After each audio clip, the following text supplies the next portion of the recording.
Sintonizando a Rádio Riachuelo. Or lease in the morning. Riachuelo Enem 2019. Conectados com a aprovação. Olá pessoal, aqui é a professora Vanessa de redação e agora nós vamos seguir mais com algumas dicas imprescindíveis para vocês organizarem uma redação bem satisfatória, bem bonita no dia 3 de novembro, tá? A primeira questão, a primeira dica que eu acho assim, bem importante, que tem que lembrar, é o uso em excesso do gerúndio. O que é o gerúndio? São aquelas terminações em endo, indo, ando, né? Essas terminações elas são muito comuns em discursos orais, pois dão uma ideia de profunda continuidade às ações, né? Algo que não estamos buscando elaborar um texto. Esse uso em excesso é chamado de gerundismo. Existe o queísmo e existe também o gerundismo, ok? Entretanto, isso não significa que você não possa usar essas terminações em seu texto. Pode usar ao longo do texto, não tem problema. Mas sempre lembrando que o gerúndio ele vai indicar um processo. Tá? O que não pode ser feito é o seu uso em excesso, como eu havia falado, né, no início, certo?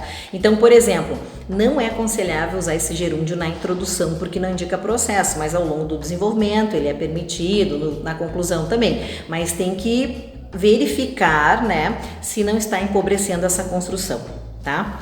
Uma outra dica que eu acho imprescindível também é o uso de primeira pessoa do singular, o eu. Eu acredito, eu penso, eu concordo. Não é, na prova do Enem especificamente, não é autorizado o uso de primeira pessoa do singular, ok? Então, na verdade, por exemplo, expressões como em minha opinião deveria ser criado, queria que fizesse, eu acho que poderia ser feito, certo? Evitem essas expressões, elas são proibidas, elas são informais e além disso elas apontam para subjetividade, né? E lembrando que o Enem na verdade tem como foco a objetividade, ok? Cuidar a questão da escrita dos períodos longos, período muito longo.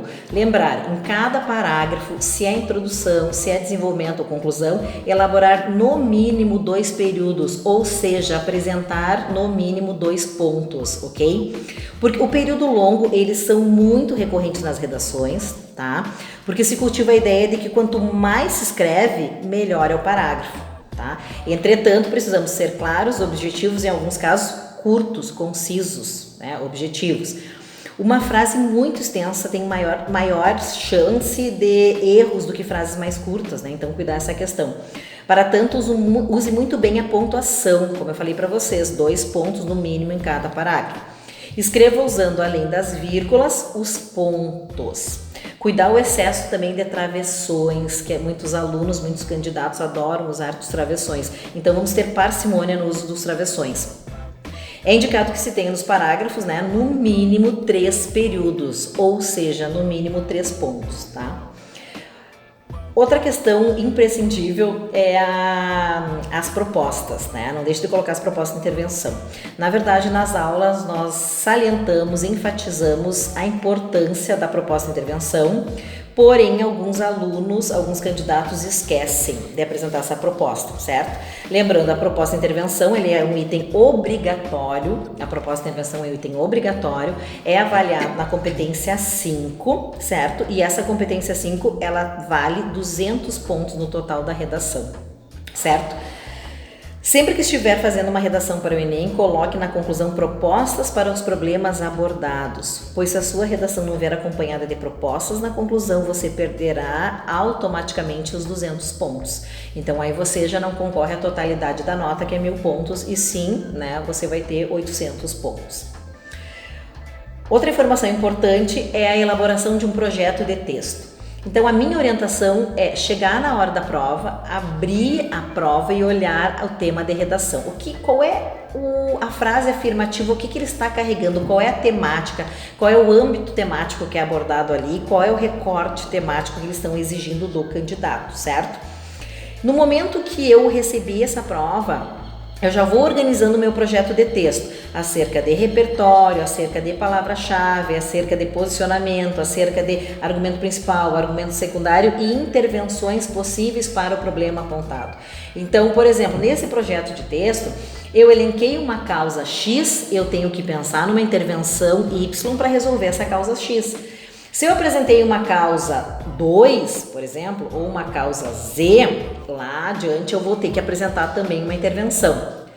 Porém, eu posso ter um agente e uma ação para resolver esses dois problemas. Sim, é possível sim. Porque no mínimo um agente, no mínimo uma ação, né, para resolver esse problema que vocês discutiram no texto, certo? Lembre-se de que todo texto bem feito é também bem planejado. O projeto de texto é o planejamento. E esse projeto de texto ele pode ser mental.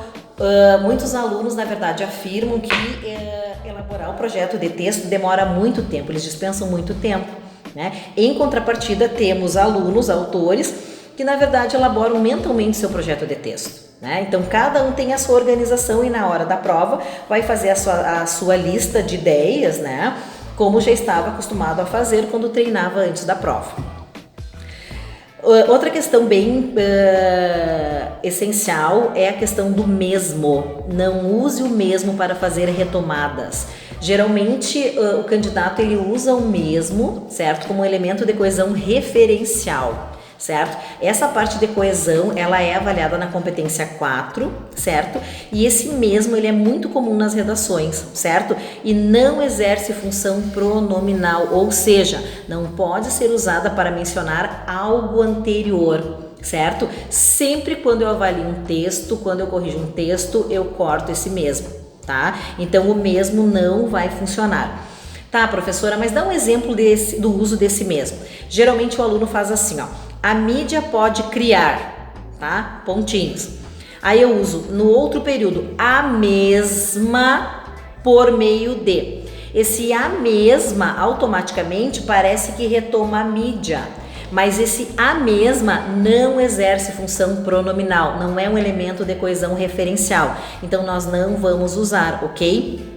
Ao invés de usar esse termo, o mesmo ou a mesma, use os pronomes adequados, certo?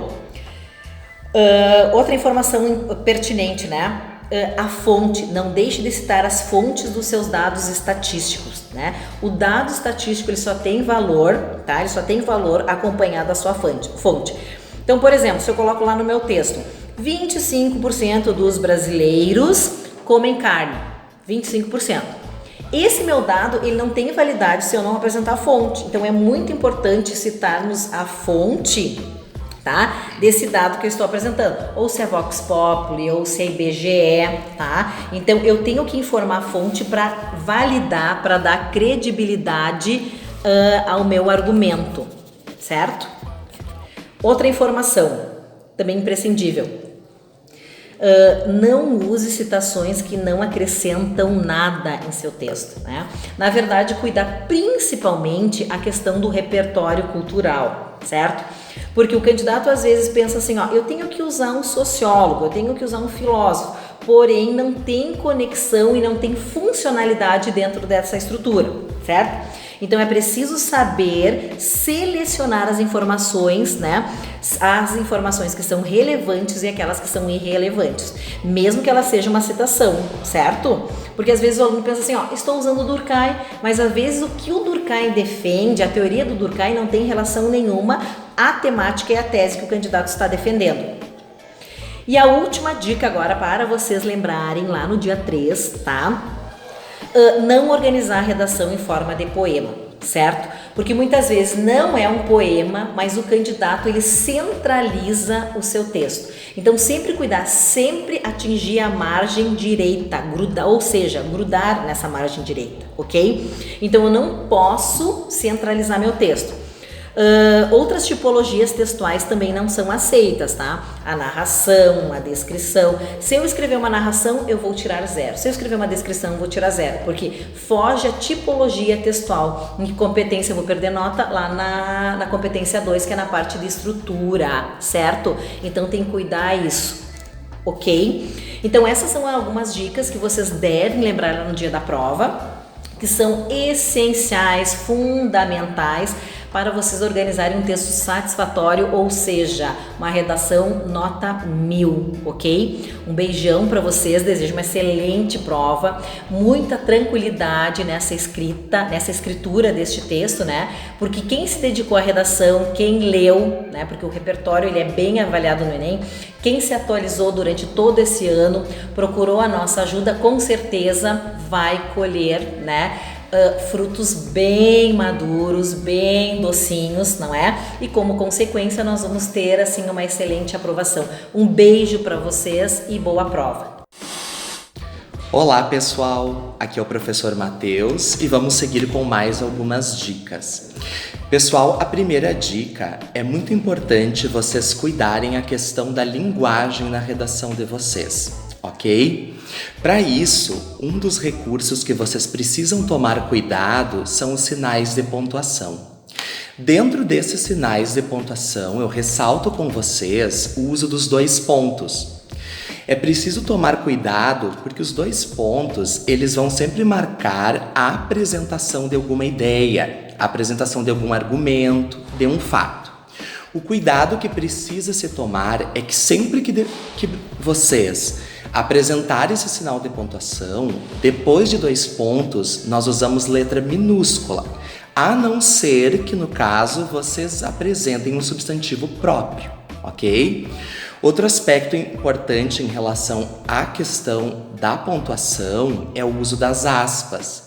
Não esqueçam que sempre quando vocês apresentarem uma citação direta, aquela que vocês vão dizer tal qual o autor falou, vocês precisam também marcá-las com esse sinal de pontuação.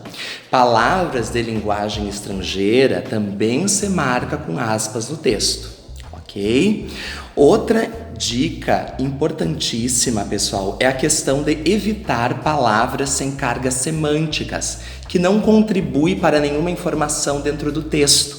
A palavra como algo, coisa, coisado, também devem ser evitadas na sua redação. Outra dica importante está relacionada à estrutura do texto retativo argumentativo.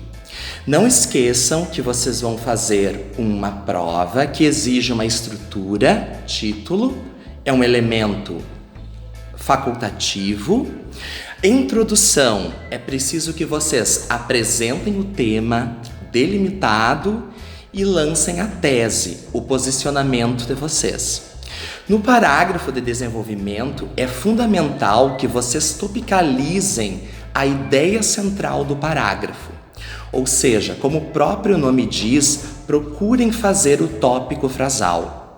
O tópico frasal é a ideia que antecede o leitor, nesse caso a banca, sobre a ideia que vocês irão defender no parágrafo. Feito o tópico frasal, vocês terão a chance de se justificar e argumentar do porquê que vocês escolheram essa ideia.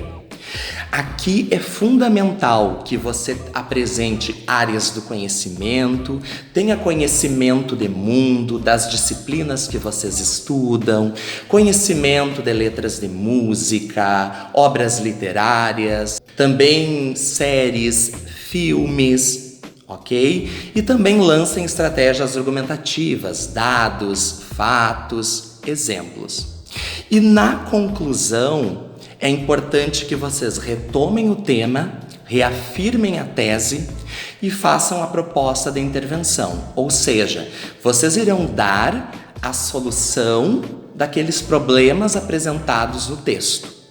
Para isso é preciso que vocês apresentem os mediadores, quem vai fazer, o que vai fazer e como vai fazer. É importante também que na proposta de intervenção, na conclusão do teu último parágrafo, não apresentem informações novas, citações novas, detalhes, informações que não foram explorados no texto, ok? Outro aspecto importante é cuidar a questão da letra, fazer os parágrafos no texto, respeitar a margem, respeitar o número máximo de linhas, ok? E uma ótima prova a todos! nossas redes, Facebook, Riachuelo Enem e Vestibulares, Instagram, @riachuelo.net, www.riachuelo.net.